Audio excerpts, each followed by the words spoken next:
How many of you have ever said, I'll start saving more money when I make just a little bit more money? Well, according to a 2025 Northwestern Mutual Survey, the typical American believes that you should have about $1.26 million saved up for retirement in order to live comfortably. That seems like a lot of money, doesn't it?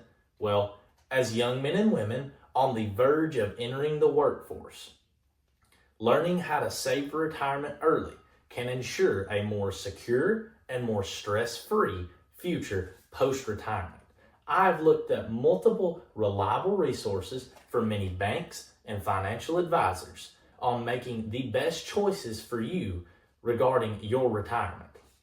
Let's look at 3 of the main points that I'll be talking about today given throughout this speech.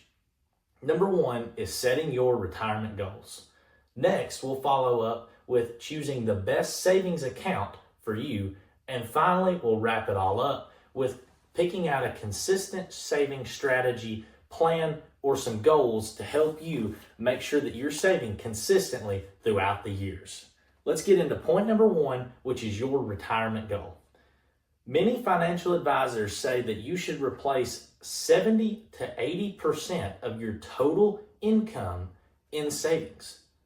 That seems like a lot of money, but if you do it in small increments at a time, it will amount to be about 70 to 80, and sometimes far more than 70 or 80% of what you've ever made. Another point in step number 1 is, when do you plan on retirement? Factors that might take into place with this is, how much money do you make? How much money do you not make? Or realistically, when do you want to retire? What's that age for you when you want to retire? The earlier you begin saving, the better it will be in the future. That brings us to step number 2, which is choosing the right account for you makes a humongous difference. According to the IRS, they will allow up to $23,500 per year to be placed into a 401k in the year of 2025. That's a lot of money when you think about putting this into the stock market and letting these stocks grow and make even more money, sometimes possibly doubling or tripling the money that you've put into there. And you didn't have to do anything for it except for just let it sit there and let it accumulate over the years. Now, some might ask, what is a 401k? Well, according to NerdWallet, a 401k is an employer-sponsored savings account where the employees can put part of their paychecks into this account, and in some case scenarios, the employer will match up to certain contributions that the employee has put into there. That is a huge advantage for many employees, and I know many jobs around the United States of America that partake in a 401k for their employees, which is awesome. And anybody who works for a company that will match big amounts should absolutely go for that. The second savings account that we're going to talk about today is a traditional IRA. And the traditional IRA, when you put money into this savings account, it is not taxed right off the rip. Therefore, it can grow and grow and grow. And what we talked about earlier, in the stock market or whatever you want to invest your money in, and that money, that tax money that would have been taken out, it is yours for now, and it can grow and grow and grow. The kicker is, though, when you retire and you go to withdraw that money, it is taxed, because like every American citizen, we do still have to pay our taxes, yes, even after retirement.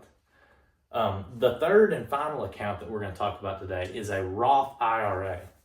And a Roth IRA is basically the complete opposite of what a traditional IRA is, in the fact where you put your money in there and it is taxed right off the rip.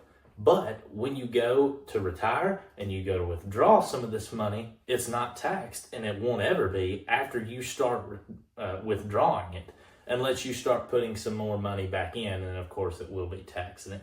So those are 3 great saving accounts that you can pick, but only you can make that choice. What is best for you and works well. You know, if you work for a company that will match, do that 401k. If not, choose one of these 2 accounts that are great account saving strategies. That jumps into the third and a final point that we'll be talking about today, which is picking a consistent saving strategy and setting those goals early help you get to your final destination, which is a comfortable retirement. According to Fidelity, financial advisors recommend replacing about 10 to 15% of your income in savings. That doesn't really seem like that much when you put it in that way. That's only 1 out of every $10 will be placed aside into your saving account of your choice. And remember, it's your future. You're going to get this money back. So why not do it? The second point of my third step is automate your savings. And a quick definition of automated savings is basically allow when you get your weekly or monthly or whenever you get your paycheck to be set aside into that savings account, and you will never see it. You'll never be tempted to spend that money on your wants or everyday things, and that money will be placed totally aside into your savings account, and you will never even know that you even had it, but it'll be there. My third point is invest in stocks. Like I've said, that is probably one of the best ways to allow your money to grow, and you don't have to even touch it. You just have to put it in the stock market, let it grow, and throughout history, it has been a moneymaker. So many Americans have made so much money through the stock market by just placing their money in there and letting it grow. My final point today is review and adjust.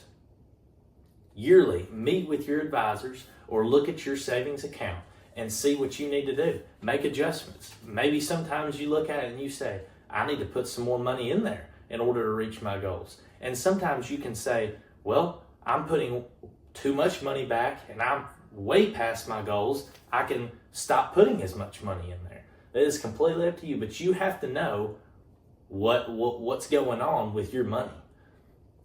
So briefly today, we've talked about setting our retirement goals, choosing the best account, and finally, what we just talked about is setting that consistent saving strategy to help you just mesh it all together and live that comfortable retirement that you want to live. Retirement might seem far away, but your future self is depending on you and how you save today or when you get your first paycheck. Your future self depends on that moment. As an old quote once said, the best time to save was yesterday, but the second best time is today. And you can do that through these 3 points that I just presented to you through this speech. I hope that you took some vital tips from this speech, and I hope that you'll use it. And I hope that every single one of y'all has a great retirement and can live comfortably by using these 3 tips. Thank you.